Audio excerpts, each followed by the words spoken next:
Price the lord. Hallelujah. ಕಣ್ಣುಗಳನ್ನು ಮುಚ್ಚೋಣ. ನಮ್ಮನ್ನು ಬಹಳವಾಗಿ ಪ್ರೀತಿಸುವ ನಮ್ಮ ಪ್ರಭು ಯೇಸು ಕ್ರಿಸ್ತರೇ, ನಿಮಗೆ ಕೋಟ್ಯಾನುಕೋಟಿ ಸ್ತೋತ್ರ ಸ್ವಾಮಿ. ಈ ದಿನವನ್ನು ನಮಗೆ ಉಚಿತವಾಗಿಯೂ ಉದಾರವಾಗಿಯೂ ನೀವು ನಮಗೆ ಕರುಣಿಸಿದಿರಿ. ಬೆಳಗ್ಗೆಯಿಂದ ಸಂಜೆಯವರೆಗೆ ನಮ್ಮ ಎಲ್ಲ ಅವಶ್ಯಕತೆಗಳನ್ನು ಪೂರೈಸಿದಿರಿ. ನಮ್ಮನ್ನು ನಿಮ್ಮ ಕರಗಳಿಟ್ಟು ಪೋಷಿಸಿ ಸೈತಾನನ ಎಲ್ಲ ಯೋಜನೆಗಳಿಂದ ಕುತಂತ್ರಗಳಿಂದ ನಮ್ಮನ್ನು ರಕ್ಷಿಸಿ ಕಾಪಾಡಿದಿರಿ ಸ್ವಾಮಿ. ಸದಾಕಾಲ ನೀವು ನಮ್ಮ ಜೊತೆಲಿರೋದಕ್ಕಾಗಿ ಸ್ತೋತ್ರ.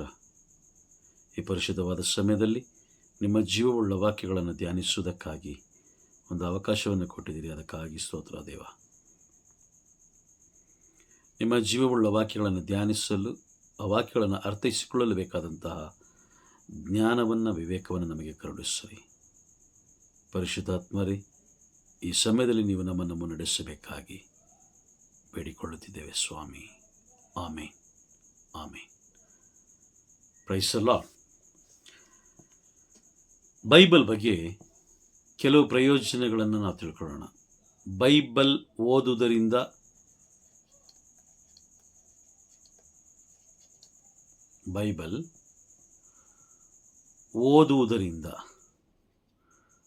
Price the lord. ಬೈಬಲ್ನ ಓದುವುದರಿಂದ ಉಂಟಾಗುವಂತಹ ಪ್ರಯೋಜನಗಳನ್ನು ನಾವು ತಿಳ್ಕೊಳ್ಳೋಣ.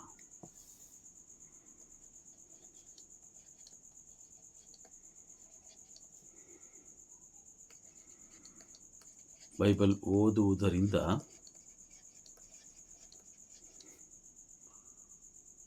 ನಮಗೆ ಲಭಿಸುವ ಪ್ರಯೋಜನಗಳು. ಏನು ಪ್ರಯೋಜನ?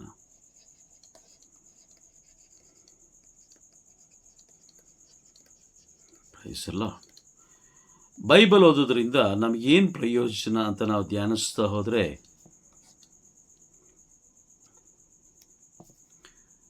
ಬೈಬಲ್ ಓದೋದ್ರಿಂದ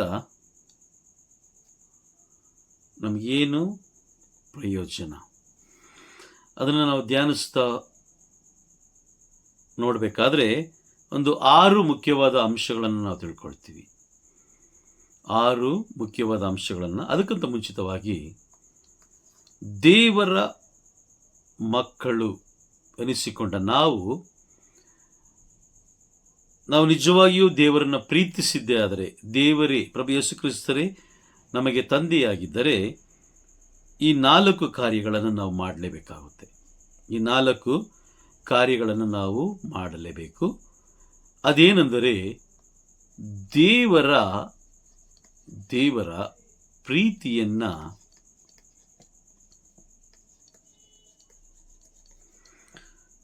ನಾವು ಸವಿಯಬೇಕು. Price the lord. ದೇವರ ಪ್ರೀತಿಯನ್ನು ನಾವು ಸವಿಯಬೇಕು. ನಾವು ನಿಜವಾಗಲೂ ಪ್ರಭು ಯೇಸು ಕ್ರಿಸ್ತರನ್ನು ಪ್ರೀತಿಸುವವರಾಗಿದ್ದರೆ, ಅವರ ವಾಕ್ಯಗಳನ್ನು, ಅವರ ಆಜ್ಞೆಗಳನ್ನು ಅನುಸರಿಸಿ ನಾವು ನಡೀಬೇಕಾಗುತ್ತೆ. ಹಾಗಾಗಿ ನಾವು ನಿಜವಾಗಿಯೂ ಪ್ರಭು ಯೇಸು ಕ್ರಿಸ್ತರು ನಮ್ಮ ದೇವರು, ನಮ್ಮ ರಕ್ಷಕರು, ಅವರೇ ನಮ್ಮ ನ್ಯಾಯಾಧಿಪತಿ ಎಂಬುದಾಗಿ ನಾವು ಅಂಗೀಕಾರ ಮಾಡಿಕೊಂಡಿದ್ದೇ ಆದರೆ, ಮೊದಲನೇದಾಗಿ ಅವರ ಪ್ರೀತಿಯನ್ನು ನಾವು ಸವಿಬೇಕಾಗುತ್ತೆ. ಎರಡನೇದಾಗಿ ಅವರ ಜೀವವುಳ್ಳ ವಾಕ್ಯಗಳನ್ನು ನಾವು ಓದಬೇಕು. ದೇವರ ಜೀವವುಳ್ಳ ವಾಕ್ಯಗಳನ್ನು ಓದಬೇಕು. Price the lord. ಓದಬೇಕು, ಆಲಿಸಬೇಕು,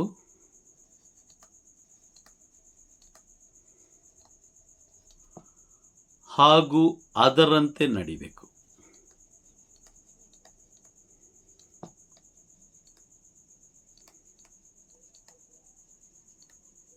ಪ್ರೈಸ್ ದ ಲಾರ್ಡ್.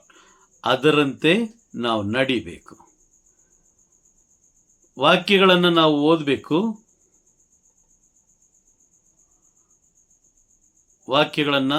ಓದಬೇಕು, ಆಲಿಸಬೇಕು, ಧ್ಯಾನಿಸಬೇಕು, ಅದರಂತೆಯೇ ನಾವು ಜೀವಿಸಬೇಕು, ಅದರಂತೆಯೇ ನಾವು ನಡಿಬೇಕು. Price the lord. ಅರ್ಥ ಆಗ್ತದೆ ಅಂತ ನಾನು ಅಂದ್ಕೊಳ್ತೀನಿ. ಅದರಂತೆಯೇ ನಾವು ಜೀವಿಸಬೇಕು.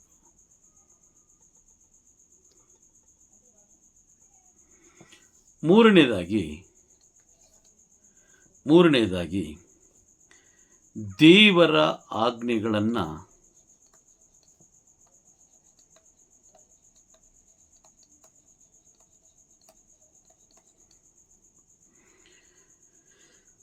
ಅನುಸರಿಸಬೇಕು.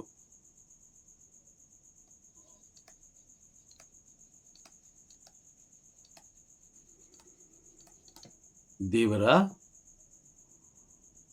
ಆಜ್ಞೆಗಳನ್ನು ನಾವು ಅನುಸರಿಸಬೇಕಾಗುತ್ತೆ. Price the lord.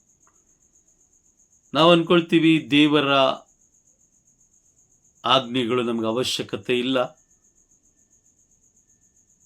ಹಳೆ ಒಡಂಬಡಿಕೆಯಲ್ಲಿರುವಂಥ ದೇವರ ಆಜ್ಞೆಗಳು ಬೇಕಾಗಿಲ್ಲ. ಎಷ್ಟೋ ಜನ ಬೋಧಕರು ಹೇಳ್ತಾರೆ, ಹಳೆ ಒಡಂಬಡಿಕೆ ಬೇರೆ, ಹೊಸ ಒಡಂಬಡಿಕೆ ಬೇರೆ. ಹೊಸ ಒಡಂಬಡಿಕೆ ಬಂದ ಮೇಲೆ, ಪ್ರಭು ಯೇಸು ಕ್ರಿಸ್ತರು ಬಂದ ಮೇಲೆ ಹಳೆ ಒಡಂಬಡಿಕೆ ಯಾವುದು ಇಲ್ಲ ಅಂತ ಹೇಳ್ತಾರೆ. ಆದರೆ ಬೈಬಲ್ ಹೇಳೋ ಪ್ರಕಾರ ಕೊನೆಯ ಪ್ರಕಟಣೆ ಪುಸ್ತಕದ ಕೊನೆಯ ಅಧ್ಯಾಯದಲ್ಲಿ ನಾವು ಓದ್ತೀವಿ. ಕೊನೆಯ ಅಧ್ಯಾಯದಲ್ಲಿ ಪ್ರಕಟಣೆ ಪುಸ್ತಕ 22ನೇ ಅಧ್ಯಾಯ ವಾಕ್ಯ 18-19 ಈ ಎರಡು ವಾಕ್ಯಗಳನ್ನು, ಅಂದರೆ ಈ ಬೈಬಲ್ ಮುಕ್ತಾಯಗೊಳಿಸುವಂತಹ ಸಮಯದಲ್ಲಿ ಬರೆದಿರುವಂಥ ಎರಡು ವಾಕ್ಯಗಳನ್ನು ನಾವು ಓದುವಾಗ, ಪ್ರಕಟಣೆ ಪುಸ್ತಕ 22ನೇ ಅಧ್ಯಾಯ ವಾಕ್ಯ 18-19, book of revolution chapter 22 versus 18 and 19, ಈ ಎರಡು ವಾಕ್ಯಗಳನ್ನು ನಾವು ಓದಬೇಕಾದ್ರೆ ನಮಗೆ ಅರ್ಥ ಆಗುತ್ತೆ.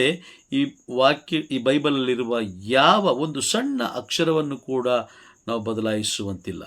Price the Lord. ನೋಡಿ, ವಾಕ್ಯ ಹೇಳುತ್ತೆ, ಈ ಪುಸ್ತಕದಲ್ಲಿ ಬರೆದಿರುವ ಪ್ರವಾದನ ವಾಕ್ಯಗಳನ್ನು ಕೇಳುವ ಪ್ರತಿಯೊಬ್ಬನಿಗೂ ನಾನು ಕೊಡುವ ಎಚ್ಚರಿಕೆ ಇದು. Praise the Lord. ಎಚ್ಚರಿಕೆ ಕೊಡ್ತಾ ಇದ್ದಾರೆ. ವಾಕ್ಯಗಳನ್ನು ಕೇಳಿಸಿಕೊಳ್ಳುವ ಪ್ರತಿಯೊಬ್ಬನಿಗೂ ಎಚ್ಚರಿಕೆ.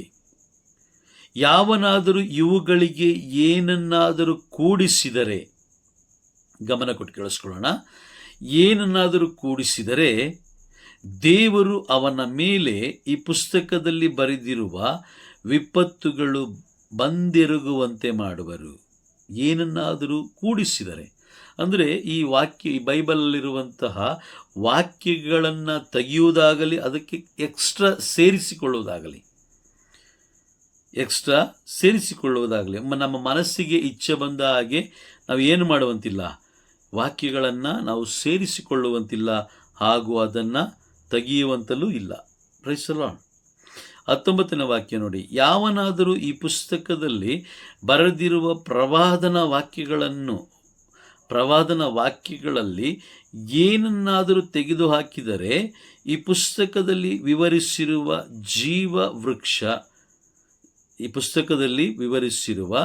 ಜೀವ ವೃಕ್ಷದಲ್ಲಿಯೂ ಪವಿತ್ರ ನಗರದಲ್ಲಿಯೂ ಅವನಿಗೆ ಸಿಗುವ ಪಾಲನ್ನು ದೇವರು ತೆಗೆದು ಬಿಡುವರು. Price the lord. ಅರ್ಥ ಮಾಡ್ಕೊಳ್ಳೋಣ. ಈ ಬೈಬಲಲ್ಲಿರುವ ಒಂದು ವಾಕ್ಯವನ್ನು ಕೂಡ ನಾವು ತೆಗೆಯುವಂತಿಲ್ಲ. ಆದರೆ ಅನೇಕ ಜನರು ಹೇಳ್ತಾರೆ, ಅನೇಕ ಜನರು ಬೋಧಿಸ್ತಾರೆ, ಹಳೆಯ ಒಡಂಬಡಿಕೆ ಪ್ರಭು ಯೇಸು ಕ್ರಿಸ್ತರ ಬಂದ ಮೇಲೆ ಅದು ಮುಗಿದೋಯ್ತು, ಹಳೆಯ ಒಡಂಬಡಿಕೆ ನೀವು ಅನುಸರಿಸುವಂತಿಲ್ಲ, ಆಜ್ಞೆಗಳನ್ನು ನೀವು ಅನುಸರಿಸುವಂತಿಲ್ಲ ಅಂತ ಅವರು ಬೋಧಿಸ್ತಾರೆ. Price the lord. ಇವರು ಯಾರು ಅಂತ ಹೇಳಿದ್ರೆ, ಯೂದನ ಪತ್ರ ಪ್ರಕಟಣೆ ಪುಸ್ತಕದ ಮುಂದಿನ ಒಂದು ಅಧ್ಯಾಯ ಇದು. ಯೂದನ ಪತ್ರ 1ನೇ ಅಧ್ಯಾಯ ವಾಕ್ಯ 18 ಹಾಗೂ 19, ಅಥವಾ 17ರಿಂದ ತಗೊಳ್ಳಿ, 17, 18, 19 ಈ ಮೂರು ವಾಕ್ಯಗಳನ್ನು ನೀವು ಓದಬೇಕಾದ್ರೆ book of Jude chapter 1 versus 17, 18 and 19 ಈ ಮೂರು ವಾಕ್ಯಗಳನ್ನು ನಾವು ಓದಬೇಕಾದ್ರೆ ಬಹಳ ಎಚ್ಚರಿಕೆಯ ಮಾತುಗಳನ್ನು ನಮಗೆ ಇಲ್ಲಿ ಬರೆದಿಟ್ಟಿದ್ದಾರೆ. Praise the Lord. Praise the Lord. ಯೂದನ ಪತ್ರ 1ನೇ ಅಧ್ಯಾಯ ವಾಕ್ಯ 17ರಿಂದ 19. ಯೂದನ ಪತ್ರ ಯೂದನ ಪತ್ರ 1ನೇ ಅಧ್ಯಾಯ ವಾಕ್ಯ 17ರಿಂದ 19 ತನಕ ನಾವು ಓದಬೇಕಾದ್ರೆ, ಪ್ರಿಯರೇ, ನಮ್ಮ ಪ್ರಭುವಾದ ಯೇಸುವಿನ ಪ್ರೇಷಿತರು ನಿಮಗೆ ಮುಂಚಿತವಾಗಿ ತಿಳಿಸಿದ ಮಾತುಗಳನ್ನು ನೆನಪು ಮಾಡಿಕೊಳ್ಳಿ. ತಮ್ಮ ದುರಿಚ್ಛೆಗಳ ಪ್ರಕಾರ ನಡೆಯುವ ಕುಚೋದ್ಯಗಾರರು ಅಂತ್ಯಕಾಲದಲ್ಲಿ ಬರುವರು ಎಂದು ಅವರು ಎಚ್ಚರಿಸಿದ್ದಾರೆ.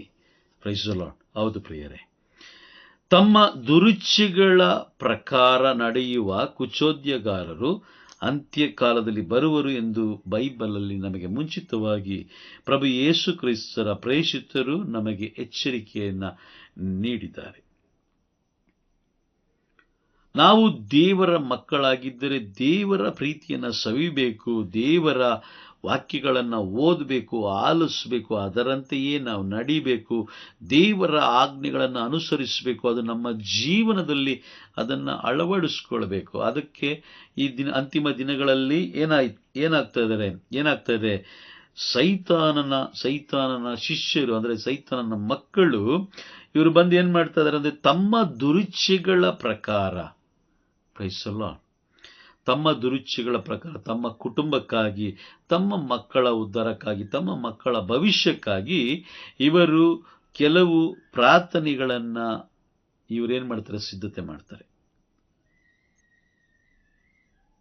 ಇವರು ದೇವರ ವಾಕ್ಯಗಳನ್ನು ನೇರವಾಗಿ ಇವರು ಜನರಿಗೆ ತಿಳಿಸೋದಿಲ್ಲ, ನಮಗೆ ತಿಳಿಸೋದಿಲ್ಲ.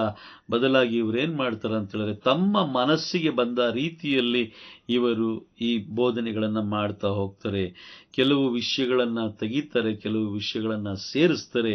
ಆದರೆ ಬೈಬಲ್ ಹೇಳುತ್ತೆ, ಈ ಪುಸ್ತಕದಲ್ಲಿ, ಈ ಗ್ರಂಥದಲ್ಲಿರುವಂಥ ಒಂದು ಸಣ್ಣ ಚುಕ್ಕಿಯನ್ನು ಕೂಡ ನೀವು ಬದಲಾಯಿಸುವಂತಿಲ್ಲ. ಹಾಗಾಗಿ ಆಜ್ಞೆಗಳು, ದೇವರ ಹಳೆ ಒಡಂಬಡಿಕೆಯಲ್ಲಿ ಮೋಶೆ ಮುಖಾಂತರ ನೀಡಿದ ಆ ಆಜ್ಞೆಗಳನ್ನು ನಾವು ಉಸಿರಿರುವ ತನಕ ಅದನ್ನು ಅನುಸರಿಸಬೇಕು, ಅದರಂತೆಯೇ ನಾವು ಜೀವಿಸಬೇಕು. Praise the Lord. 19ನೇ ವಾಕ್ಯ ನೋಡಿ, ಇವರು ನಿಮ್ಮಲ್ಲಿ ಭಿನ್ನ ಭೇದವನ್ನು ಉಂಟು ಮಾಡುವರು, ಪ್ರಾಪಂಚಿಕ ವಿಷಯಾಸಕ್ತರು, ಪವಿತ್ರಾತ್ಮರಹಿತರಾಗಿ ಬಾಳುವವರು. ಯಾಕಂದ್ರೆ ಪವಿತ್ರಾತ್ಮರು ಇದ್ರು ಅಂತ ಹೇಳಿದ್ರೆ ಯೋಹಾನನು ಬರೆದ ಶುಭ ಸಂದೇಶ 16ನೇ ಅಧ್ಯಾಯ ವಾಕ್ಯ 8ರಲ್ಲಿ ನಾವು ನೋಡಬೇಕಾದ್ರೆ, ಸಂತ ಯೋಹಾನರು ಬರೆದ ಶುಭ ಸಂದೇಶ 16ನೇ ಅಧ್ಯಾಯ 8ನೇ ವಾಕ್ಯ, ಪವಿತ್ರಾತ್ಮರು, ಆ ಪೋಷಕ ಬಂದು ಪಾಪ, ನ್ಯಾಯ, ನೀತಿ ಮತ್ತು ಅಂತಿಮ ತೀರ್ಪು ಇವುಗಳನ್ನು ಕುರಿತು ಲೋಕದ ಜನತೆ ತಾಳಿದ್ದ ತಪ್ಪು ಭಾವನೆಗಳನ್ನು ಮನವರಿಕೆ ಮಾಡಿಕೊಡುವರು. ಈ ಲೋಕದ ಜನರು ನ್ಯಾಯ ತೀರ್ಪಿನ ವಿಷಯವಾಗಿ ತಿಳಿದುಕೊಂಡಿರುವಂತಹ ಆ ಪ್ರತಿಯೊಂದು ತಪ್ಪು ಭಾವನೆಗಳನ್ನು ಇವರು ಮನವರಿಕೆ ಮಾಡಿಕೊಡ್ತಾರೆ. ಈ ಅಂತ್ಯಕಾಲದಲ್ಲಿ ಬರುವಂತಹ ಈ ಜನರು, ಇವರು ಪ್ರಾಪಂಚಿಕ ವಿಷಯಾಸಕ್ತರು. ಈ ಶರೀರ ಸ್ವಭಾವಕ್ಕೆ, ಈ ಶರೀರಕ್ಕೆ ಏನು ಬೇಕೋ ಅದರಂತೆಯೇ ಇವರೇನು ಮಾಡ್ತಾರೆ, ಬೋಧಿಸ್ತಾರೆ.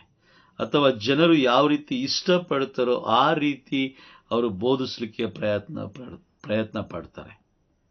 ಕಾರಣ ಏನಂತ ಹೇಳಿದ್ರೆ, ಅವರು ನೇರವಾಗಿ ಬೈಬಲ್ ಏನು ನುಡಿಯುತ್ತೋ ಅದನ್ನು ನೇರವಾಗಿ ಬೋಧಿಸಲಿಕ್ಕೆ ಅವರಿಗೆ ಸಾಧ್ಯ ಆಗಲ್ಲ. ಕಾರಣ ಏನು ಅಂತ ಹೇಳಿದ್ರೆ, ಎಲ್ಲಿ ಜನರು ನಮ್ಮ ಮೇಲೆ ಮುಗಿ ಬೀಳ್ತಾರೋ, ಎಲ್ಲಿ ಜನರು ನಮ್ಮನ್ನು ದೂಷಿಸ್ತಾರೋ ಎಂಬ ಕಾರಣಕ್ಕಾಗಿ ಇವರು ಜನರೊಂದಿಗೆ ಒಂದು ಹೊಂದಾಣಿಕೆ ಮಾಡಿಕೊಂಡು ಹೋಗಲು ಇವರು ಬಯಸ್ತಾರೆ. Praise the Lord. ಕಾರಣ ಏನಂತ ಹೇಳಿದ್ರೆ, ಅವರಿಗೆ ಕೇಳಿದಾಗ ಆ ವಾಕ್ಯಗಳನ್ನು ತಿರುಚಿದಾಗ, ಆ ವಾಕ್ಯಗಳನ್ನು ತಿರುಚಿ ಈ ಸುಳ್ಳು ಬೋಧನೆಗಳನ್ನು ಮಾಡುವಂಥ ವ್ಯಕ್ತಿಗಳ ಜೊತೆಯಲ್ಲಿ ನಾವು ಕೆಲವು ಚರ್ಚೆ ಮಾಡ್ಬೇಕಾದ್ರೆ ಹೇಳ್ತಾರೆ, ಏನು ಮಾಡೋದು ಬ್ರದರ್, ಯಾಕಂದರೆ ನಮಗೂ ಒಂದು ಕುಟುಂಬ ಇದೆ, ನಮಗೂ ಹೆಂಡತಿದ್ದಾಳೆ, ನಮಗೂ ಮಕ್ಕಳಿದ್ದಾರೆ, ನಾವು ಕೂಡ ಜೀವನ ಸಾಗಿಸ್ಬೇಕು. ಹಾಗಾಗಿ ಆ ದಿನಗಳಲ್ಲಿ, ಆ ಸಮಯದಲ್ಲಿ ನಾವು ಏನೋ ಒಂದು ಮಾತನ್ನು ನಾವು ಬಾಯಿ ತಪ್ಪಿ ಹೇಳಿರ್ತೀವಿ ಅಂತ ಹೇಳ್ತಾರೆ. ಆದರೆ ಬೈಬಲ್ ಹೇಳುತ್ತೆ, ಬಾಯಿ ತಪ್ಪಿ ಆಗಲಿ ಅಥವಾ ಸ್ವಂತ ಇಚ್ಛೆಯಿಂದಾಗಲಿ ನಾವು ಹೇಳುವಂತಿಲ್ಲ. ಆ ರೀತಿ ಹೇಳಿದ್ದೇ ಆದರೆ ಅವರು ಸೈತಾನನ ಕಡೆಯವರಾಗಿರ್ತಾರೆ. Price the Lord. ಹಾಗಾಗಿ ಬಹಳ ಎಚ್ಚರಿಕೆಯಾಗಿರಬೇಕು. ದೇವರ ಆಜ್ಞೆಗಳನ್ನು ಅನುಸರಿಸುವವರು ಮಾತ್ರ ದೇವರಿಗೆ ಬಹಳ ಪ್ರಿಯರಾಗಿರ್ತಾರೆ. ನಿನ್ನೆ ಕ್ಲಾಸಲ್ಲಿ ನಾವು ತಿಳ್ಕೊಂಡಿದ್ದು, ಮಾತೆ ಮರಿಯಮ್ಮನವರು ಧರ್ಮಶಾಸ್ತ್ರವನ್ನು ಅರಿತವರಾಗಿದ್ದರು. ಧರ್ಮಶಾಸ್ತ್ರವನ್ನು ಅರಿತವರಾಗಿದ್ರು. ಅದು ಬೈಬಲಲ್ಲಿ ಬರೆದಿಲ್ಲ, ಆದರೆ ಕುರಾನಲ್ಲಿ ಬರೆದಿದೆ. ಆ ಕುರಾನ್ ಪುಸ್ತಕವನ್ನು ಕೂಡ ನಾನು ನಿಮಗೆ ತೋರಿಸ್ಕೊಟ್ಟಿದ್ದೀನಿ. ಕುರಾನ್ ಪುಸ್ತಕದಲ್ಲಿ 19ನೇ ಅಧ್ಯಾಯ ಮರಿಯಂ ಎಂಬ ಆ ಒಂದು ಅಧ್ಯಾಯದಲ್ಲಿ ಅಲ್ಲಿ ಬರೆದಿದೆ. Praise the Lord. ನಾವು ಮಾತೆ ಮರಿಯಮ್ಮನವರನ್ನ ಪ್ರೀತಿಸಿದ್ದೇ ಆದರೆ ಅವರು ಯಾವ ರೀತಿ ಜೀವಿಸಿದ್ರು, ಅವರ ಜೀವನದ ಶೈಲಿ ಹೇಗಿತ್ತು, ಅವರು ಪ್ರಭುವನ್ನು ಯಾವ ಮಟ್ಟಿಗೆ ಅವರು ಪಡ್ಕೊಂಡಿದ್ರು, ಪ್ರಭುವಿನ ಆ ಒಂದು ಮಾರ್ಗದಲ್ಲಿ ಅವರು ಯಾವ ರೀತಿ ಜೀವಿಸಿದ್ರು, ಆ ರೀತಿ ನಾವು ಜೀವಿಸಬೇಕೇ ಹೊರತು ಸಂತರುಗಳ ಅವರ ಆ ಒಂದು ಸ್ವರೂಪಗಳನ್ನು ಇಟ್ಟುಕೊಳ್ಳೋದ್ರಿಂದ ಏನು ಪ್ರಯೋಜನ ಇಲ್ಲವೇ ಇಲ್ಲ, ಏನು ಪ್ರಯೋಜನ ಇಲ್ಲ. Praise the Lord. ಹಾಗಾಗಿ ನಾನು ಪ್ರತಿ ಬಾರಿ ಹೇಳ್ತಾ ಇರ್ತೀನಿ, ನೀವು ಮಾತೆ ಮರಿಯಮ್ಮನವರನ್ನ ಪ್ರೀತಿಸಿದ್ದೇ ಆದರೆ ಅಥವಾ ಲೋಕದ ಸಂತರುಗಳನ್ನು ನೀವು ಪ್ರೀತಿಸುವವರೇ ಆಗಿದ್ದರೆ ಅವರು ಯಾವ ರೀತಿ ಜೀವಿಸಿದ್ರೋ ಅದರಂತೆಯೇ ಜೀವಿಸಲಿಕ್ಕೆ ಪ್ರಯತ್ನಿಸಿರಿ. ಆಗ ಮಾತ್ರ ಅವರ ಹೆಸರಿಗೆ ನೀವು ಒಂದು ಘನತೆಯನ್ನು, ಒಂದು ಗೌರವವನ್ನು ನೀಡಿದಂಗೆ ಆಗುತ್ತೆ. ಇಲ್ಲ ಅಂತ ಹೇಳಿದ್ರೆ ನೀವು ಅವರನ್ನು ಅವಮಾನಿಸಿದ ಹಾಗೆ. Praise the Lord. ನೋಡಿ, ಅವರೆಲ್ಲರೂ ಸಂತರುಗಳೆಲ್ಲ, ನೀವು ಅನೇಕ ಸಂತರುಗಳನ್ನು ನಾವು ನೋಡ್ತೀವಿ. ಇಡೀ ನಮ್ಮ ಈ ಲೋಕದಲ್ಲಿರುವಂತಹ ಎಲ್ಲ ಸಭೆಗಳು ಒಂದೊಂದು ಸಂತರ ಹೆಸರನ್ನು ಇಟ್ಟುಕೊಂಡು ಅವರು ಆ ಸಭೆಗಳನ್ನು ನಡೆಸ್ತಾ ಇದ್ದಾರೆ. ಅದರಲ್ಲೇನು ಎರಡು ಮಾತಿಲ್ಲ, ಅದರಲ್ಲೇನು ಯಾವುದೇ ರೀತಿಯ ಚರ್ಚೆ ಇಲ್ಲ. ಆದರೆ ಆ ಸಂತರು ಜೀವಿಸಿದ ಜೀವನದಂತೆ ನಿಮ್ಮ ಸಭೆ ನಡೀತಾ ಇದೆಯಾ? ಆ ಸಂತರು ಯಾವ ರೀತಿ ಜೀವಿಸಿದ್ರು, ಯಾವ ರೀತಿ ದೇವರೊಂದಿಗೆ ಅನ್ಯೋನ್ಯರಾಗಿದ್ರೋ ಆ ರೀತಿ ನಿಮ್ಮ ಸಭೆ ಹಾಗೂ ನಿಮ್ಮ ಸಭೆಯವರು ನಡ್ಕೊಳ್ತಾ ಇದ್ದಾರಾ? ಅವರು ಲೋಕಕ್ಕೆ ಬೆಳಕಾಗಿದ್ದಾರಾ? ಅದು ತುಂಬ ಮುಖ್ಯ. Praise the Lord. ನಾವು ಯಾವ ರೀತಿ ಇದ್ದೀವಿ ಅನ್ನೋದು ಮುಖ್ಯ ಅಲ್ಲ, ನಮ್ಮಲ್ಲಿರುವಂಥ ಔಟ್ಪುಟ್ ಲೋಕಕ್ಕೆ ಏನು ನಾವು ಕೊಡ್ತಾ ಇದ್ದೀವಿ, ಏನು ಸಂದೇಶ ಕೊಡ್ತಾ ಇದ್ದೀವಿ. ಈಗ ನಾವೇನು ಮಾಡ್ತಾ ಇದ್ದೀವಿ ಅಂತ ಹೇಳಿದ್ರೆ, ನಾವು ಲೋಕದಲ್ಲಿ ಏನಾದರೂ ಶಾರೀರಿಕವಾಗಿ ನಾವು ಜೀವಿಸಿದ್ದೇ ಆದರೆ, ಸಂತರುಗಳನ್ನು ಪ್ರೀತಿಸಿ ಅವರ ಮುಖಾಂತರ ನಾವೇನಾದರೂ ಅಂದರೆ ಅವರನ್ನು ನಾವು ಪ್ರೀತಿಸ್ತಾ ಇದ್ದೀವಿ. ಹಾಗಾಗಿ ನಾವೇನಾದರೂ ಒಂದು ಶಾರೀರಿಕ ಸ್ವಭಾವದಲ್ಲಿ ಜೀವಿಸಿದ್ದೇ ಆದರೆ ನೋಡುವವರು ಹೇಳ್ತಾರೆ, ನಿಮ್ಮ ಜೀವನ ಈ ರೀತಿ ಇರೋದ್ರಿಂದ ನಿಮ್ಮ ದೇವರು ಕೂಡ ಇದೇ ರೀತಿ ಇದ್ದಿರ್ಬೋದು ಅಥವಾ ನಿಮ್ಮ ಸಂತರು ಕೂಡ ಇದೇ ರೀತಿ ಇದ್ದಿರ್ಬೋದು ಅಂತ ಹೇಳಿ ಅವರು ನಮ್ಮನ್ನು ಹೀಯಾಳಿಸ್ತಾರೆ. Price the Lord. ಹಾಗಾಗಿ ಬಹಳ ಎಚ್ಚರಿಕೆಯಾಗಿರಬೇಕು. ದೇವರನ್ನು ಪ್ರೀತಿಸುವವರು ನಾವಾಗಿದ್ದರೆ ಆಜ್ಞೆಗಳನ್ನು ಅನುಸರಿಸಿ ನಡಿಬೇಕು. ಸಂತರುಗಳನ್ನು ನಾವು ಪ್ರೀತಿಸುವವರೇ ಆಗಿದ್ದರೆ ನಿಜವಾಗ್ಲೂ ಆ ಪ್ರೀತಿ ನಮ್ಮಲ್ಲಿ ಇದೆ ಅಂತ ಹೇಳಿದ್ರೆ ಯಾವ ರೀತಿ ಆ ಸಂತರುಗಳು ಜೀವಿಸಿದ್ರೋ ಅದೇ ರೀತಿ ನಾವು ಜೀವಿಸಲೇಬೇಕಾಗುತ್ತೆ. ಉದಾಹರಣೆಗೆ ಮಾತೆ ಮರಿಯಮ್ಮನವರನ್ನ ಧರ್ಮಸಭೆ ಪಾಲಕಿ ಎಂದು ಅಂಗೀಕಾರ ಮಾಡಿಕೊಂಡಾಗಿದೆ. ಹಾಗಾಗಿ ಮಾಡಿಕೊಂಡಿರುವ ಕಾರಣ ಆ ಮಾತೆ ಮರಿಯಮ್ಮನವರು ಯಾವ ರೀತಿ ಜೀವಿಸಿದ್ರು, ದೇವರ ಸಮ್ಮುಖದಲ್ಲಿ ಯಾವ ರೀತಿ ಜೀವಿಸಿದ್ರು, ಯಾವ ರೀತಿ ನಡ್ಕೊಂಡ್ರು ಅದನ್ನು ಪ್ರತಿ ದೇವಾಲಯದಲ್ಲೂ ಪ್ರತಿ ಬಲಿಪೂಜೆಯ ಸಮಯದಲ್ಲೂ ಯಾಜಕರು ಅವರಿಗೆ ತಿಳಿಸ್ಕೊಡ್ಬೇಕು. ತಿಳಿಸ್ಕೊಡ್ಲಿಲ್ಲ ಅಂತ ಹೇಳಿದ್ರೆ ಅವರ ಪಾಪದಲ್ಲಿ ಇವರಿಗೂ ಕೂಡ ಪಾಲಿರುತ್ತೆ. ಯಾಕೆಂತೇಳಿದ್ರೆ ಎಜೆಕಿಯೇಲ್ ಪ್ರವಾದಿಯ ಗ್ರಂಥದಲ್ಲಿ ನಾವು ನೋಡ್ತೀವಿ. ಎಜೆಕಿಯೇಲ್ ಪ್ರವಾದಿಯ ಗ್ರಂಥದಲ್ಲಿ 3ನೇ ಅಧ್ಯಾಯದಲ್ಲಿ 18ನೇ ಅಧ್ಯಾಯದಲ್ಲಿ ನಿನ್ನೆ ನಾವು ತಿಳ್ಕೊಂಡು 18ನೇ ಅಧ್ಯಾಯ 23ನೇ ವಾಕ್ಯ, ಸರ್ವೇಶ್ವರರಾದ ದೇವರು ಇಂತೆನ್ನುತ್ತಾರೆ, ದುಷ್ಟನ ಸಾವಿನಲ್ಲಿ ನನಗೆ ಲವಲೇಶವಾದರೂ ಸಂತೋಷವಿಲ್ಲ, ಅವನು ತನ್ನ ದುರ್ಮಾರ್ಗವನ್ನು ಬಿಟ್ಟು ಬಾಳುವುದೇ ನನಗೆ ಸಂತೋಷ. ಒಬ್ಬ ಪಾಪಿ ತನ್ನ ದುರ್ಮಾರ್ಗವನ್ನು ಬಿಟ್ಟು ಬಾಳುವುದೇ ನನಗೆ ಸಂತೋಷ ಎಂದು ಪ್ರಭು ಹೇಳ್ತಾರೆ. Praise the Lord. ಆದರೆ ನೋಡಿ, ಈ ಯಾಜಕರು, ಬೋಧಕರು, ದೇವ ಸೇವಕರು ಇವರೆಲ್ಲ ದೇವರಿಗೆ ವಿರುದ್ಧವಾದ ಕಾರ್ಯಗಳನ್ನು ಮಾಡದಂತೆ ಈ ಲೋಕಕ್ಕೆ ಎಚ್ಚರಿಕೆ ಕೊಡಬೇಕು. ಅದಕ್ಕೋಸ್ಕರನೇ ಒಂದೊಂದು ವರ್ಗವಾಗಿ ಇಟ್ಟಿದ್ದಾರೆ. ಪೋಪ್ ಜಗದ್ಗುರುಗಳು, ನಂತರ ಕಾರ್ಡಿನಲ್ಗಳು, ಬಿಷಪ್ಗಳು, ನಂತರ ಯಾಜಕರು, ಇನ್ನೂ ಅನೇಕ ಕನ್ಯಾಸ್ತ್ರೀಗಳು ಮತ್ತು ಬೋಧಕರು, ಇವರೆಲ್ಲ ದೇವರ ಸೇವೆ ಮಾಡಲಿಕ್ಕೆ ವಾಕ್ಯ ಹೇಳೋ ಪ್ರಕಾರ ಸಂತ ಪೌಲರು ಹೇಳ್ತಾರೆ ನಾವೆಲ್ಲರೂ ಪ್ರಭುವಿನ, ನೋಡಿ 1 ಕೊರಿಂಥಿ 4ನೇ ಅಧ್ಯಾಯ 20ನೇ ವಾಕ್ಯ, 4ನೇ ಅಧ್ಯಾಯ 20ನೇ ವಾಕ್ಯ, ದೇವರ ಸಾಮ್ರಾಜ್ಯ ಮರಳು ಮಾತಲ್ಲ, ಅದೊಂದು ಶಕ್ತಿಯ ಸಾಧನವಾಗಿದೆ. ಅದೊಂದು ಶಕ್ತಿಯ ಸಾಧನವಾಗಿದೆ. Praise the Lord. ಅದೊಂದು ಶಕ್ತಿಯ ಸಾಧನವಾಗಿದೆ. ಹಾಗಾಗಿ ಬಹಳ ಎಚ್ಚರಿಕೆಯಾಗಿ ನಾವು ದೇವರ ಸಾಮ್ರಾಜ್ಯವನ್ನ ನಾವು ಬೆಳೆಸಬೇಕಾಗುತ್ತೆ. ಅದೇ 1 ಕೊರಿಂಥಿ 3ನೇ ಅಧ್ಯಾಯ 9ನೇ ವಾಕ್ಯದಲ್ಲಿ ಸಂತ ಪೌಲರು ಬರೀತಾರೆ, ನಾವು ದೇವರ ಸಹಕಾರ್ಮಿಕರು. ನಾವು ದೇವರ ಸಹಕಾರ್ಮಿಕರು ಅಂದರೆ ಅರ್ಥ ಏನು? ಸಹಕಾರ್ಮಿಕರು ಅಂತ ಹೇಳಿದ್ರೆ ಅವರ ಜೊತೆಯಲ್ಲಿ ಕೆಲಸ ಮಾಡುವಂಥ ಕಾರ್ಮಿಕರು. ದೇವರ ಸಾಮ್ರಾಜ್ಯ ನಾವು ಅನ್ಕೊಂಡಂಗಿಲ್ಲ. ದೇವರ ಸಾಮ್ರಾಜ್ಯ ಮರುಳು ಮಾತಲ್ಲ, ಸುಮ್ಮನೆ ಬಾಯಿ ಮಾತಿನಿಂದ ನಡೆಯುತ್ತೆ. ಬಾಯಿ ಮಾತಿನಿಂದ ದೇವರ ರಾಜ್ಯವನ್ನು ನಾವು ಕಟ್ಟಬಹುದು ಅಂತ ಹೇಳಿದ್ರೆ ಅದಕ್ಕಿಂತ ಒಂದು ಸುಳ್ಳಿನ ಮಾತು ಬೇರೆ ಯಾವುದೂ ಇಲ್ಲ.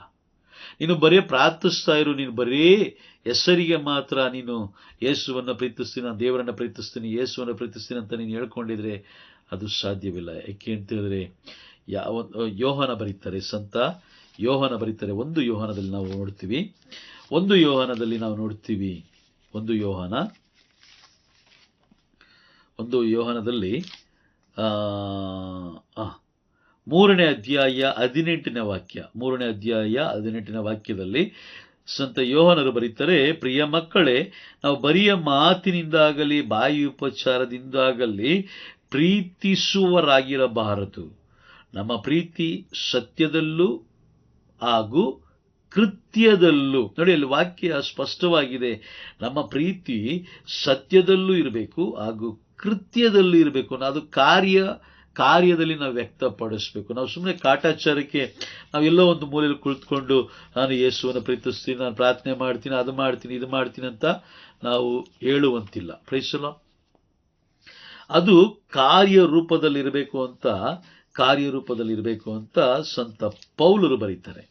ಅದೇ ರೀತಿ ಕೆಲವು ಜನ ಏನ್ ಮಾಡ್ತಾ ಇದಾರೆ ಅಂತ ಹೇಳಿದ್ರೆ, ಈ ಒಂದು ನಾನು ಪ್ರಾರ್ಥನೆ ಮಾಡ್ತೀನಿ ಅಂತ ಹೇಳ್ಕೊಂಡು ಅವರು ಏನ್ ಮಾಡ್ತಾರೆ, ಅನೇಕ ಕುಟುಂಬಗಳಿಗೆ ಹೋಗಿ ಆ ಕುಟುಂಬದಲ್ಲಿರುವಂತ ಅನೇಕ ಜನರನ್ನ ಇವರು ದಾರಿ ತಪ್ಪಿಸ್ತಾರೆ ಹಾಗೂ ಅವರಿಂದ ಸಂಭಾವನೆಯನ್ನು ಕೇಳ್ಕೊಳ್ತಾರೆ.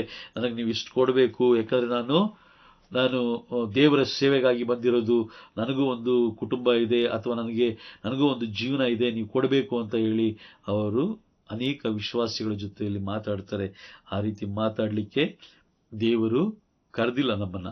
ದೇವರು ಯಾರನ್ನೂ ಕರೆದಿಲ್ಲ. ಯಾರು ಸೇವೆ ಮಾಡಬೇಕು, ದೇವರಿಗಾಗಿ ಸೇವೆ ಮಾಡಬೇಕು ಅಂತ ಯಾರು ಎಲ್ಲೂ ಕರೆದಿಲ್ಲ.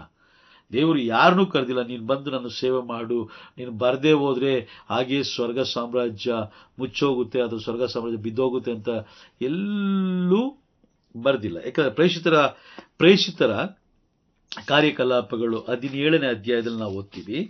17ನೇ ಅಧ್ಯಾಯ 25ನೇ ವಾಕ್ಯ, 15ನೇ ಅಧ್ಯಾಯ 17ನೇ ಅಧ್ಯಾಯ 17, book of acts chapter 17 versus 25. ಅಲ್ಲಿ ವಾಕ್ಯ ನಾವು ನೋಡ್ತೀವಿ, ಎಲ್ಲ ಜೀವಿಗಳಿಗೂ ಪ್ರಾಣವನ್ನ, ಶ್ವಾಸವನ್ನ, ಸಮಸ್ತವನ್ನು ಕೊಡುವವರು ಅವರೇ ಎಂದು ಅವರಿಗಾಗಿ ಮಾನವನು ದುಡಿಯಬೇಕಾದ ಅವಶ್ಯಕತೆ ಇಲ್ಲ.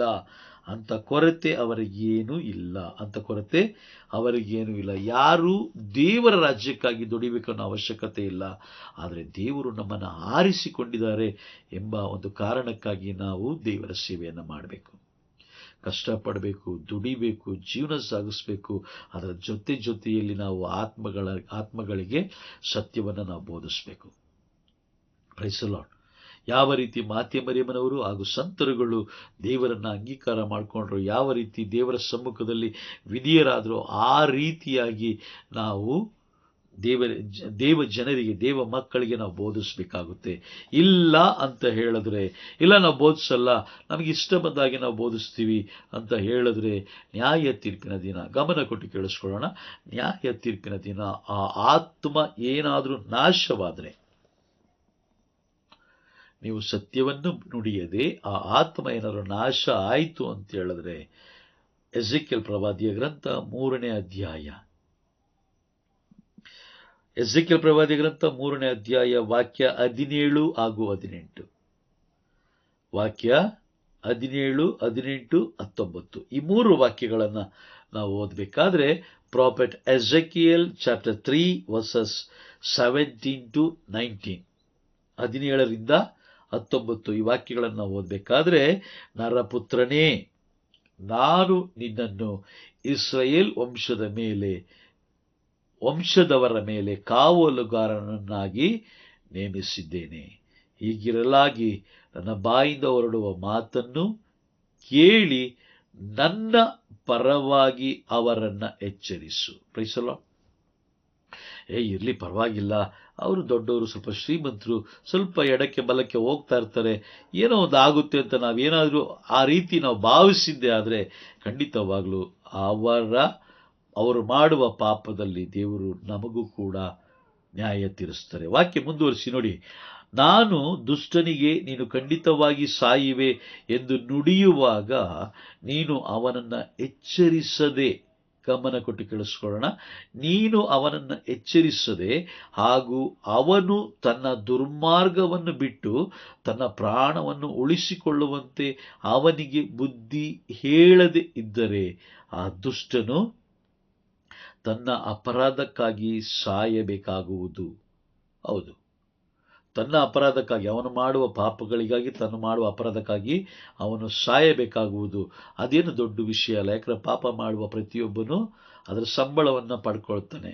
ನಾವು ರೋಮನರಿಗೆ ಬರೆದ ಪತ್ರದಲ್ಲಿ ನಾವು ಓದ್ತೀವಿ, 6ನೇ ಅಧ್ಯಾಯ 23ನೇ ವಾಕ್ಯದಲ್ಲಿ, ಪಾಪದ ಸಂಬಳ ಮರಣ. ಹೌದು, ಒಬ್ಬ ಪಾಪವನ್ನು ಮಾಡಿದ್ದೇ ಆದರೆ ಅವನು ಮರಣವನ್ನು ಹೊಂದುತ್ತಾನೆ. ಇದರಲ್ಲೇನು ದೊಡ್ಡ ವಿಷಯ ಇಲ್ಲ. ಆದರೆ ವಾಕ್ಯದಲ್ಲಿ ಹೀಗೆ ಮುಂದುವರಿಸಿ ನಾವು ಓದಬೇಕಾದ್ರೆ, ದುಷ್ಟನು ತನ್ನ ಅಪರಾಧಕ್ಕಾಗಿ ಸಾಯಬೇಕಾಗುವುದು. ಆದರೆ ತುಂಬ ಇಂಪಾರ್ಟೆಂಟ್ ವಾಕ್ಯ ಅಂದರೆ, ಅವನ ಮರಣಕ್ಕೆ ನೀನೇ ಹೊಣೆಯಾಗುವೆ. ಕ್ರೈಸ್ತನಾಗಿ ದೇವರು ನಮಗೆ ದೀಕ್ಷಾಸ್ನಾನ ಮಾಡಿರೋದು, ಅಭ್ಯಂಗಿಸಿರೋದು, ಪವಿತ್ರಾತ್ಮರನ್ನು ನಮಗೆ ಕೊಟ್ಟಿರೋದು ಇದಕ್ಕೋಸ್ಕರನೇ. ಆತ್ಮಗಳಿಗೆ ನಾವು ಸತ್ಯವನ್ನು ನುಡಿಬೇಕು. ಲೋಕದಲ್ಲಿರುವ ಎಷ್ಟೋ ಆತ್ಮಗಳು ನಾಶವಾಗ್ತಾ ಇದೆ, ಎಷ್ಟೋ ಆತ್ಮಗಳಿಗೆ ದೇವರ ಪ್ರೀತಿ ಸವಿಲಿಕ್ಕೆ ಆಗ್ತಾ ಇಲ್ಲ, ಆಜ್ಞೆಗಳ ಬಗ್ಗೆ ಗೊತ್ತಿಲ್ಲ, ನ್ಯಾಯ ತೀರ್ಪಿನ ಬಗ್ಗೆ ಗೊತ್ತಿಲ್ಲ.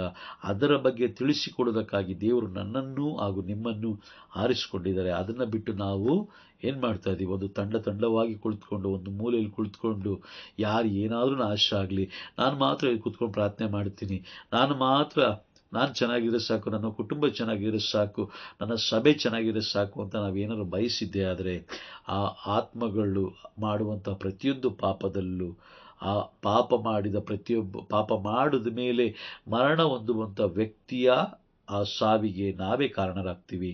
ಅದಾದ ಮೇಲೆ ನೋಡಿ, ನಾವೇ ಕಾರಣಕರ್ತರಾಗ್ತೀವಿ. ಮತ್ತೆ 19ನೇ ವಾಕ್ಯ ಹೇಳುತ್ತೆ, ನೀನು ಆ ದುಷ್ಟನನ್ನು ಎಚ್ಚರಿಸಿದರೂ ಅವನು ತನ್ನ ದುರ್ಮಾರ್ಗವನ್ನು ಬಿಡದೆ ಹೋದರೆ ತನ್ನ ಅಪರಾಧಕ್ಕಾಗಿ ಸಾಯುವನು. ನೀನಾದರೂ ನಿನ್ನ ಪ್ರಾಣವನ್ನು ಉಳಿಸಿಕೊಳ್ಳುವೆ. Praise the Lord. ಬೈಬಲ್ ಅದಕ್ಕೋಸ್ಕರ ಹೇಳೋದು, ಬೈಬಲ್ನ ನಾವು ಓದಬೇಕು. ಬೈಬಲ್ ಓದೋದ್ರಿಂದ ನಾವು ಅನೇಕ ಸತ್ಯಗಳನ್ನು ನಾವು ತಿಳ್ಕೊಳ್ತೀವಿ. ಇಲ್ಲ ಅಂತ ಹೇಳಿದ್ರೆ ನಾವು ಮೂರ್ಖರಾಗೋಗ್ತೀವಿ. ಅಲ್ಲಿ ನೀರು ಬರ್ತಾ ಇದೆ, ಇಲ್ಲಿ ಜೇನುತುಪ್ಪ ಬರ್ತಾ ಇದೆ, ಅದನ್ನು ತಗೊಂಬ ಮನೇಲಿ ಇಟ್ಕೋ, ಅದನ್ನು ಹಿಂಗೆ ಮಾಡು, ಆ ಥರ ಮಾಡು, ಈ ಥರ ಮಾಡು ಅಂತ ನಾವೇನಾದರೂ ಅವಿವೇಕತನದಿಂದ ನಾವು ಜೀವಿಸಿದ್ದೆ ಆದರೆ ಖಂಡಿತವಾಗಲೂ ನ್ಯಾಯ ತೀರ್ಪನ್ನು ಗೆಲ್ಲಲಿಕ್ಕೆ ಸಾಧ್ಯ ಇಲ್ಲ ಪ್ರಿಯರೇ. ಪ್ರತಿಯೊಬ್ಬ ವ್ಯಕ್ತಿಗಳು ನ್ಯಾಯ ತೀರ್ಪನ್ನು ಗೆಲ್ಲಬೇಕಾದ್ರೆ ಧರ್ಮಶಾಸ್ತ್ರದ ಮುಖಾಂತರ ಮಾತ್ರ ಸಾಧ್ಯ. ಪ್ರತಿಯೊಬ್ಬ ಅಂದರೆ ತುಂಬ ಪವರ್ಫುಲ್ ಬೋಧಕರು ನೀವು ನೋಡಿದ್ರೆ ಅವರು ದೇವರ ವಾಕ್ಯಗಳನ್ನು ಸತ್ಯವಾಗಿ ಬೋಧಿಸ್ತಾರೆ. ಅದರಲ್ಲಿ ಯಾವುದೇ ಕಲೆಬೆರಕೆ ಇರೋದಿಲ್ಲ.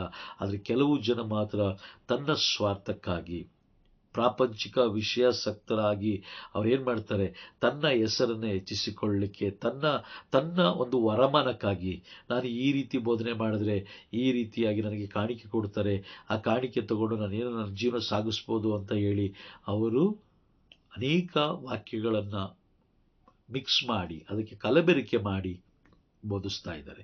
ಇನ್ನು ಕೆಲವು ಜನ, ನಾನು ದೇವರ ರಾಜ್ಯಕ್ಕಾಗಿ ನಾನು ದುಡಿತಾ ಇದ್ದೀನಿ, ಅವರ ಬಾಯಲ್ಲಿ ಬರುವಂಥ ಮೊದಲನೇ ಮಾತೇನೆಂದರೆ, ನಾನು 20 ವರ್ಷದ ದೇವರ ಸೇವೆ ಮಾಡ್ತಾ ಇದ್ದೀನಿ, 30 ವರ್ಷದ ದೇವರ ಸೇವೆ ಮಾಡ್ತಾ ಇದ್ದೀನಿ, ನಾನು ಹಂಗೆ ಮಾಡ್ತಾ ಇದ್ದೀನಿ, ನಾನು ಹಿಂಗೆ ಮಾಡ್ತಾ ಇದ್ದೀನಿ, ಅಷ್ಟು ಆತ್ಮಗಳನ್ನು ರಕ್ಷಿಸಿದ್ದೀನಿ, ಇಷ್ಟು ಆತ್ಮಗಳನ್ನು ರಕ್ಷಿಸಿದ್ದೀನಿ ಅಂತ ಹೇಳ್ಕೊಂಡು ಸುಮ್ಮನೆ ಬ್ಯಾಗಲ್ಲಿ ಬೈಬಲ್ ಇಟ್ಕೊಂಡು ಸುತ್ತಾ ಇದ್ದಾರೆ. ಆದರೆ ಆ ರೀತಿಯಾದ ವ್ಯಕ್ತಿಗಳಿಂದ ನಾವು ದೂರ ಇರಬೇಕು. ಯಾಕೆ ಅಂತ ಹೇಳಿದ್ರೆ ದೇವರ ವಾಕ್ಯ ಹೇಳುತ್ತೆ, ಪ್ರೇಷಿತರ ಕಾರ್ಯಕಲಾಪಗಳು 17ನೇ ಅಧ್ಯಾಯ 25ನೇ ವಾಕ್ಯ ಹೇಳುತ್ತೆ, ಈ ಭೂಮಿಯಲ್ಲಿರುವ ಪ್ರತಿಯೊಬ್ಬ ವ್ಯಕ್ತಿಗೂ ಪ್ರತಿಯೊಬ್ಬ ಜೀವಿಗೂ ಉಸಿರನ್ನು ನೀಡಿರುವಂತಹ ದೇವರ ರಾಜ್ಯಕ್ಕಾಗಿ ಯಾರು ದುಡಿಬೇಕನ್ನೋ ಅವಶ್ಯಕತೆ ಇಲ್ಲ ಅಂತ ಬೈಬಲ್ ಹೇಳುತ್ತೆ. Praise the Lord. ಹಾಗಾಗಿ ಬಹಳ ಎಚ್ಚರಿಕೆಯಾಗಿರೋಣ. ನಾವು ಏನು ಮಾಡ್ತಾ ಇದ್ದೀವಿ ಅನ್ನೋದನ್ನು ನಾವು ತಿಳ್ಕೊಳ್ಳೋಣ. ನಾವು ಏನು ಮಾಡಬೇಕು ಅನ್ನೋದು ಕೂಡ ನಾವು ತಿಳ್ಕೊಳ್ಳೋಣ. Praise the Lord. ಈ ಮೂರು ಪಾಯಿಂಟ್ಸ್ಗಳಾಯಿತು. 4ನೇ ಪಾಯಿಂಟ್ಸ್ ಏನಂತ ಹೇಳಿದ್ರೆ, ನಾವು ದೇವರನ್ನ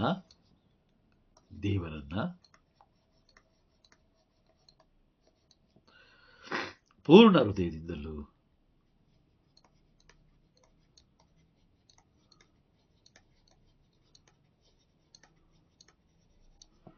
ಪೂರ್ಣ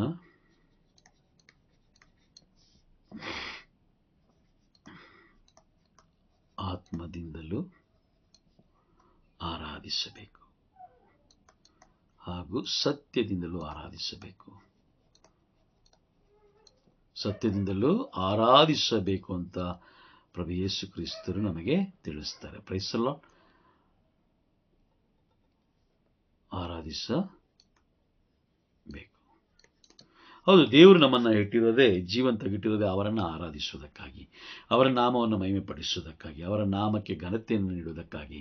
ಅದೇ ರೀತಿ ನೋಡಿ, ಅನೇಕ ನಮ್ಮ ದೇವರ ರಾಜ್ಯವನ್ನು ನಿರ್ಮಿಸುವುದಕ್ಕಾಗಿ ಮಾತೆ ಮರಿಯಮ್ಮನವರು, ಅನೇಕ ಪ್ರವಾದಿಗಳು, ಅನೇಕ ಪ್ರೇಷಿತರು, ಯೇಸು ಸ್ವಾಮಿಯ ಶಿಷ್ಯರು ಹಾಗೂ ಸಂತರುಗಳು ಎಲ್ಲರೂ ದೇವರ ರಾಜ್ಯವನ್ನು ಕಟ್ಟಿದ್ದಾರೆ. ಆ ರಾಜ್ಯವನ್ನು ನಾವು ಒಂದೇ ಒಂದು ಕ್ಷಣದಲ್ಲಿ ನಾವು ಕೆಡವಾಗ್ತಾ ಇದ್ದೀವಿ. ಅವರು ಕಟ್ಟಿದಂಥ ಆ ಒಂದು ರಾಜ್ಯಕ್ಕೆ ನಾವು ಕಳಂಕವನ್ನು ತರ್ತಾ ಇದ್ದೀವಿ. Praise the Lord. ನೋಡಿ, ನಾನು ಪ್ರತಿ ಬಾರಿ ಹೇಳ್ತಾ ಇರ್ತೀನಿ, ಒಬ್ಬ ಸಂತರು ಅಥವಾ ಒಬ್ಬ ಪ್ರವಾದಿ, ಒಬ್ಬ ವ್ಯಕ್ತಿ ಬೈಬಲಲ್ಲಿ ಹೆಸರಿದೆ ಅಂತ ಹೇಳಿದ್ರೆ ದೇವರು ಆ ಹೆಸರಿಗೆ, ಆ ವ್ಯಕ್ತಿಗೆ ಘನತೆಯನ್ನು ಕೊಟ್ಟಿದ್ದಾರೆ. ಬೈಬಲಲ್ಲಿ ಹೆಸರಿದೆ ಅಂದರೆ ಸ್ವಲ್ಪ ಯೋಚನೆ ಮಾಡಿ ಯಾವ ಮಟ್ಟಿಗೆ ಇರ್ಬೋದು ಅಂತ ಹೇಳಿ. ಹಾಗಾಗಿ ಆ ಸಂತರುಗಳು, ಆ ಪ್ರವಾದಿಗಳನ್ನು ನಾವು ಅವಮಾನ ಪಡಿಸದೆ, ಅವರು ಯಾವ ರೀತಿ ದೇವರನ್ನು ಆರಾಧಿಸಿದ್ರು, ಯಾವ ರೀತಿ ದೇವರನ್ನು ಸ್ತುತಿಸಿದ್ರು, ದೇವರ ವಾಕ್ಯಗಳನ್ನು ಯಾವ ರೀತಿ ಅವರು ಬೋಧಿಸಿದ್ರು, ದೇವರ ವಾಕ್ಯಕ್ಕೆ ಎಷ್ಟು ಗೌರವ ಕೊಟ್ಟರು, ಅದನ್ನು ನಾವು ಕಲಿಬೇಕು, ಅದನ್ನು ನಾವು ಪರಿಶೋಧಿಸಬೇಕು. ಅದನ್ನು ಕಲಿತು ಅದರಂತೆ ನಾವು ಜೀವಿಸಿದ್ದೇ ಆದರೆ ಖಂಡಿತವಾಗ್ಲೂ ನಾವು ದೇವರ ಪ್ರೀತಿಗೆ ನಾವು ಪಾತ್ರರಾಗ್ತೀವಿ. Price the lord. ಅದನ್ನು ಬಿಟ್ಟು ನಾವೇನು ಮಾಡ್ತೀವಿ, ಲೋಕದ ವ್ಯಕ್ತಿ ತನ್ನ ಸ್ವಾರ್ಥಕ್ಕಾಗಿ, ಪ್ರಾಪಂಚಿಕ ವಿಷಯಾಸಕ್ತನಾದ ವ್ಯಕ್ತಿ ಅವನಿಗೆ ಇಷ್ಟ ಬಂದ ಹಾಗೆ ಅಥವಾ ಅವನ ಕುಟುಂಬಕ್ಕೆ ಸರಿಪಡುವ ರೀತಿಯಲ್ಲಿ ಅವನು ನಮ್ಮನ್ನು ಬಳಸ್ಕೊಳ್ತಾ ಹೋಗ್ತಾನೆ. ಹಾಗಾಗಿ ಪ್ರತಿಯೊಬ್ಬರು ದೇವರ ರಾಜ್ಯವನ್ನು ಮಹಿಮೆ ಪಡಿಸಬೇಕು. ಪ್ರತಿಯೊಬ್ಬರು ಪೂರ್ಣ ಹೃದಯದಿಂದಲೂ, ಪೂರ್ಣ ಆತ್ಮದಿಂದಲೂ, ಪೂರ್ಣ ಸತ್ಯದಿಂದಲೂ ನಾವು ದೇವರನ್ನು ಆರಾಧಿಸಬೇಕು ಅಂತ ದೇವರು ಬಯಸ್ತಾರೆ. ನೋಡಿ, ಯೋಹಾನನು ಬರೆದ ಶುಭ ಸಂದೇಶ 4ನೇ ಅಧ್ಯಾಯ 23ನೇ ವಾಕ್ಯದಲ್ಲಿ ಪ್ರಭು ಯೇಸು ಕ್ರಿಸ್ತರು ಹೇಳ್ತಾರೆ, 4ನೇ ಅಧ್ಯಾಯ 23 ಹಾಗೂ 24ನೇ ವಾಕ್ಯ, ಕಾಲವು ಬರುವುದು, ಅದು ಈಗಲೇ ಬಂದಿದೆ. ಇನ್ನು ಮೇಲೆ ನಿಜವಾದ ಆರಾಧಕರು ಪಿತನನ್ನು ಆತ್ಮದಿಂದಲೂ ಸತ್ಯದಿಂದಲೂ ಆರಾಧಿಸುವರು. ಅಂಥವರೇ ತಮ್ಮನ್ನು ಆರಾಧಿಸಬೇಕೆಂದು ಪಿತ ಆಶಿಸುತ್ತಾರೆ. Praise the Lord. ನೋಡಿ, ಯಾವ ವ್ಯಕ್ತಿ ಪೂರ್ಣ ಆತ್ಮದಿಂದಲೂ ಪೂರ್ಣ ಸತ್ಯದಿಂದಲೂ ದೇವರನ್ನು ಆರಾಧಿಸ್ತಾರೋ ಅಂಥವರು ಮಾತ್ರ ದೇವರನ್ನು ಆರಾಧಿಸಬೇಕು ಎಂದು ಬಯಸ್ತಾರೆ. ಅಂದರೆ ಪೂರ್ಣ ಅಂತ ಹೇಳಿದ್ರೆ 100% 100%. 100%, 98, 97, 50, 60, 70, 75 ಇದೆಲ್ಲ ಬರಲ್ಲ. ಪೂರ್ಣ ಅಂತೇಳಿದ್ರೆ ನಾವು ಸಂಪೂರ್ಣವಾಗಿ ದೇವರಿಗೆ ಮಾತ್ರ ಸ್ವಂತ. ಹಾಗಾಗಿ ನಮ್ಮನ್ನು ಉಂಟು ಮಾಡಿದ ದೇವರನ್ನು ನಾವು ಆರಾಧಿಸಬೇಕು, ದೇವರ ನಾಮವನ್ನು ನಾವು ಮಹಿಮೆ ಪಡಿಸಬೇಕು. Praise the Lord. ಆದರೆ ಈ ದಿನಗಳಲ್ಲಿ ಏನಾಯಿತು,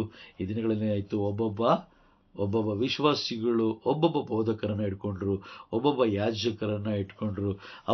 ಅವರನ್ನು ಹಿಂಬಾಲಿಸಲಿಕ್ಕೆ ಪ್ರಾರಂಭ ಮಾಡಿದ್ರು. ದೇವರ ವಾಕ್ಯಗಳನ್ನು ದೂರ ಇಟ್ಟರು. ದೇವರ ವಾಕ್ಯಗಳನ್ನು ದೂರ ಇಡೋದು ಅಂತ ಹೇಳಿದ್ರೆ ಪರಲೋಕದಿಂದಲೇ ಇವರು ಬೇರ್ಪಟ್ಟರು. Price lord. ಹಾಗಾಗಿ ಬಹಳ ಎಚ್ಚರಿಕೆಯಾಗಿ ಯೂದನ ಪತ್ರ 1ನೇ ಅಧ್ಯಾಯದಲ್ಲಿ 17ರಿಂದ 19 ತನಕ ನಾವು ಬರೆದಿರುವಂಥ ವಾಕ್ಯಗಳನ್ನು ನಾವು ಓದಬೇಕಾದ್ರೆ ಅಲ್ಲಿ ಸ್ಪಷ್ಟವಾಗಿ ಹೇಳ್ತಾರೆ, ಅಂತಿಮ ದಿನಗಳಲ್ಲಿ ಪ್ರಾಪಂಚಿಕ ವಿಷಯಾಸಕ್ತಿಯ ವ್ಯಕ್ತಿಗಳು ಬಂದು ನಿಮ್ಮನ್ನು ಬೇರ್ಪಡಿಸ್ತಾರೆ, ದೇವರ ರಾಜ್ಯದಿಂದ ಬೇರ್ಪಡಿಸ್ತಾರೆ, ಬೈಬಲಿಂದ ಬೇರ್ಪಡಿಸ್ತಾರೆ, ದೇವರ ಜೀವವುಳ್ಳ ವಾಕ್ಯಗಳಿಂದ ಬೇರ್ಪಡಿಸ್ತಾರೆ. ಹಾಗಾಗಿ ನಾವು ಬಹಳ ಎಚ್ಚರಿಕೆಯಾಗಿರಬೇಕು ಅಂತ ಬೈಬಲ್ ನಮಗೆ ಸ್ಪಷ್ಟವಾಗಿ ತಿಳಿಸುತ್ತೆ. ಬಹಳ ಎಚ್ಚರಿಕೆಯಾಗಿರೋಣ ಪ್ರಿಯರೇ, ಏಕೆಂದರೆ ಅಂತಿಮ ದಿನದ ಅಂತಿಮ ಕ್ಷಣಗಳಲ್ಲಿ ನಾವಿದ್ದೀವಿ. ದೇವರು ನಮಗೆ ಒಂದು ಒಳ್ಳೆಯ ಅವಕಾಶವನ್ನು ಕೊಟ್ಟಿದ್ದಾರೆ, ಸತ್ಯವನ್ನು ಅರ್ಥಕೊಳ್ಳಿಕ್ಕೆ, ಸತ್ಯದ ಮಾರ್ಗದಲ್ಲಿ ಜೀವಿಸಲಿಕ್ಕೆ, ನ್ಯಾಯ ತೀರ್ಪನ್ನು ಗೆಲ್ಲಲಿಕ್ಕೆ ಒಂದು ಸುಂದರವಾದ ಒಂದು ಕ್ಷಣಗಳನ್ನು ನಮಗೆ ಕೊಟ್ಟಿದ್ದಾರೆ. ಹಾಗಾಗಿ ಹೆಚ್ಚು ನಾವು ದೇವರ ವಾಕ್ಯಗಳನ್ನು ಓದೋಣ, ಧ್ಯಾನಿಸೋಣ, ಅದರಂತೆ ಜೀವಿಸಲಿಕ್ಕೆ ನಾವು ಪ್ರಯತ್ನಿಸೋಣ. ಏಕೆಂದರೆ ಈ ಲೋಕ ನಮ್ಮದಲ್ಲ, ಲೋಕದಲ್ಲಿರೋ ವಸ್ತುಗಳು ನಮ್ಮದಲ್ಲ, ಲೋಕದಲ್ಲಿರೋ ವ್ಯಕ್ತಿಗಳು ಯಾರು ನಮ್ಮವರಲ್ಲ. ಈ ಲೋಕದಲ್ಲಿ ಜೀವಿಸಲಿಕ್ಕೆ ವ್ಯಕ್ತಿಗಳು ಬೇಕು, ಇಲ್ಲ ಅಂತಲ್ಲ.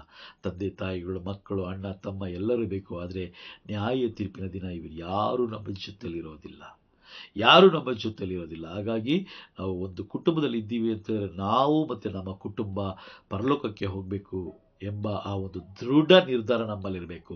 ನಿನ್ನೆ ನಾವು ಕ್ಲಾಸಲ್ಲಿ ನಾವು ತಿಳ್ಕೊಂಡು ಮಾತೆ ಮರಿಯಮ್ಮನವರಲ್ಲಿ ದೃಢ ನಿರ್ಧಾರ ಇತ್ತು. ನಾನು ದೇವರ ವಾಕ್ಯವನ್ನು, ದೇವರ ಆ ನುಡಿಯನ್ನು ಆಲಿಸಿದ್ದೀನಿ, ಅದರಂತೆಯೇ ನಾನು ಜೀವಿಸ್ತೀನಿ ಎಂಬ ದೃಢ ನಿರ್ಧಾರ ನಮ್ಮಲ್ಲಿತ್ತು. ನಮ್ಮ ಹಾಗೆ ಅವರಿಗೆ ಸ್ವಸ್ಥ ಅಂದರೆ ಚಿತ್ತ ಮನಸ್ಸಿತ್ತು, ಅವರಿಗಿತ್ತು, ಆದರೆ ನಮಗಿಲ್ಲ. ಇವತ್ತು ನಾವೇನು ಮಾಡ್ತೀವಿ, ಒಂದೊಂದು ದಿನಕ್ಕೆ ಒಬ್ಬೊಬ್ಬ ಸಂತರುಗಳನ್ನು ನಾವು ದೇವರಾಗಿ ಮಾರ್ಪಡಿಸ್ಕೊಳ್ತಾ ಇದ್ದೀವಿ. ಅದರಿಂದ ನೋಡಿ, ನಾವು ಇವತ್ತಿಗೂ ಕೂಡ ವಿಶ್ವಾಸದಲ್ಲಿ ಬಲ ಇಲ್ಲ, ಆತ್ಮದಲ್ಲಿ ಬಲ ಇಲ್ಲ, ದೇವರನ್ನು ನಾವು ಆರಾಧಿಸ್ತಾ ಇಲ್ಲ. Praise the Lord. ಹಾಗಾಗಿ ಬಹಳ ಎಚ್ಚರಿಕೆಯಾಗಿರಬೇಕು. ಏಕೆ ಅಂತೇಳಿದ್ರೆ ಎಲ್ಲ ಸಂತರುಗಳು ಮುಖ್ಯವಾಗಿ ಪರಿಶುದ್ಧತೆಯಲ್ಲಿ ಈ ಅಗ್ರಗಣ್ಯ ಸ್ಥಾನದಲ್ಲಿರುವಂತಹ ಮಾತೆ ಮರಿಯಮ್ಮನವರು ನೋಡಿ, ಪರಲೋಕನ ನೇರವಾಗಿ ಇಳಿದು ಬರುತ್ತೆ ಮಾತೆ ಮರಿಯಮ್ಮನ ಬಳಿಗೆ. ಹಾಗಾಗಿ ಅವರು ಯಾವ ರೀತಿ ಜೀವಿಸಿದ್ರು ಅದೇ ರೀತಿಯಾಗಿ ನಾವು ಕೂಡ ಜೀವಿಸಲಿಕ್ಕೆ ಪ್ರಯತ್ನಿಸಬೇಕು. Praise the Lord. ಬಹಳ ಎಚ್ಚರಿಕೆಯಾಗಿರೋಣ. ನ್ಯಾಯ ತೀರ್ಪಿಗಾಗಿ ನಮ್ಮನ್ನೇ ನಾವು ಸಿದ್ಧತೆ ಮಾಡಿಕೊಳ್ಳೋಣ. ಕಣ್ಣುಗಳನ್ನು ಮುಚ್ಚೋಣ. ನಮ್ಮನ್ನು ಬಹಳವಾಗಿ ಪ್ರೀತಿಸುವ ದೇವರೇ, ಅಪ್ಪ, ಈ ದಿನಗಳಲ್ಲಿ ನೀವು ನಮ್ಮೊಡನೆ ಮಾತನಾಡಿದ ಎಲ್ಲ ವಾಕ್ಯಗಳಿಗಾಗಿ ಸ್ತೋತ್ರ ದೇವ. ಪ್ರತಿಯೊಂದು ವಾಕ್ಯಗಳಿಗಾಗಿ ಸ್ತೋತ್ರ. ಈ ಕ್ಷಣದಲ್ಲಿ ನೀವು ನಮ್ಮೊಂದಿಗೆ ನಮಗೆ ತಿಳಿಸಿಕೊಟ್ಟಂಥ ಎಲ್ಲ ಎಚ್ಚರಿಕೆ ಸಂದೇಶಕ್ಕಾಗಿ ಸ್ತೋತ್ರ ಸ್ವಾಮಿ. ಅಪ್ಪ, ಈ ಮುಂಬರುವ ದಿನಗಳಲ್ಲಿ, ಮುಂಬರುವ ಸಮಯದಲ್ಲಿ ನಾವು ಇನ್ನೂ ಹೆಚ್ಚು ಧ್ಯಾನಿಸುತ್ತಾ, ಆರಾಧಿಸುತ್ತಾ, ನಿಮ್ಮ ನಾಮವನ್ನು ಮಹಿಮೆಪಡಿಸುತ್ತಾ, ಅಪ್ಪ, ನಿಮ್ಮ ಜೀವವುಳ್ಳ ವಾಕ್ಯಗಳನ್ನು ಓದಿ ಅದರಂತೆ ಅರ್ಥೈಸಿಕೊಂಡು ಅದರಂತೆ ಜೀವಿಸಲು ಬೇಕಾದ ಜ್ಞಾನವನ್ನು ನಮಗೆ ಕರುಣಿಸಿರಿ. ಹಾಗೂ ನ್ಯಾಯ ತೀರ್ಪಿನ ಬಗ್ಗೆ ನಾವು ನಮ್ಮಲ್ಲಿರುವಂಥ ತಪ್ಪು ಭಾವನೆಗಳನ್ನು ಮನವರಿಕೆ ಮಾಡಿಕೊಳ್ಳಲು ಪರಿಶುದ್ಧಾತ್ಮರಿಂದ ನಮ್ಮನ್ನು ತುಂಬಿಸಿರಿ. ಪರಿಶುದ್ಧಾತ್ಮರ ಶಕ್ತಿಯಿಂದ ನಮ್ಮನ್ನು ತುಂಬಿಸಿರಿ ಸ್ವಾಮಿ. ಲೋಕದ ಆಚಾರ ವಿಚಾರಗಳಿಂದ ನಮ್ಮನ್ನು ಬೇರ್ಪಡಿಸಿರಿ. ಅಪ್ಪ, ನ್ಯಾಯ ತೀರ್ಪನ್ನು ಗೆಲ್ಲಲು ಬೇಕಾದಂಥ ಜ್ಞಾನವನ್ನು, ಬಲವನ್ನು, ಅರಿವನ್ನು ನಮಗೆ ಕರುಣಿಸಿರಿ ಎಂದು ಪ್ರಭು ಯೇಸು ಕ್ರಿಸ್ತರ ಅತಿ ಉನ್ನತವಾದ ನಾಮದ ಮುಖಾಂತರ ಪ್ರಾರ್ಥಿಸುತ್ತಿದ್ದೇವೆ ನಮ್ಮ ಪರಲೋಕ ತಂದೆಯೇ. ಆಮೇನ್, ಆಮೇನ್, ಆಮೇನ್. ಸ್ವರ್ಗದಲ್ಲಿರುವ ನಮ್ಮ ತಂದೆಯೇ, ನಿಮ್ಮ ನಾಮ ಪೂಜಿತವಾಗಲಿ, ನಿಮ್ಮ ರಾಜ್ಯ ಬರಲಿ, ನಿಮ್ಮ ಚಿತ್ತ ಸ್ವರ್ಗದಲ್ಲಿ ನೆರವೇರುವ ಪ್ರಕಾರ ಈ ಭೂಮಿಯಲ್ಲಿ ನೆರವೇರಲಿ. ನಮ್ಮ ಅನುದಿನದ ಆಹಾರವನ್ನು ಇದು ನಮಗೆ ನೀಡಿರಿ. ನಮಗೆ ತಪ್ಪು ಮಾಡಿದವರನ್ನು ನಾವು ಕ್ಷಮಿಸುವ ಪ್ರಕಾರ ನಮ್ಮೆಲ್ಲರ ಪಾಪಗಳನ್ನು ಕ್ಷಮಿಸಿರಿ. ನಮ್ಮನ್ನು ಶೋಧನೆಗೊಳಪಡಿಸದೆ ಕೇಳಿದ ನಮ್ಮ ರಕ್ಷಿಸಿರಿ. ಆಮೇನ್. ಸ್ವಾಮಿ ಪಿತನಿಗೂ ಸುತ್ತನಿಗೂ ಪವಿತ್ರಾತ್ಮರಿಗೂ ಸ್ತೋತ್ರ ಉಂಟಾಗಲಿ, ಆದಿಯಲ್ಲಿದ್ದಾಗಿ ಈಗಲೂ ಯಾವಾಗಲೂ ಯುಗಾಂತರಕ್ಕೂ ಆಮೇನ್. ದೇವರು ನಿಮ್ಮನ್ನು, ನಿಮ್ಮ ಕುಟುಂಬದಲ್ಲಿರುವ ಪ್ರತಿಯೊಬ್ಬೊಬ್ಬರನ್ನು ಆಶೀರ್ವದಿಸಲಿ. ಆಮೇನ್.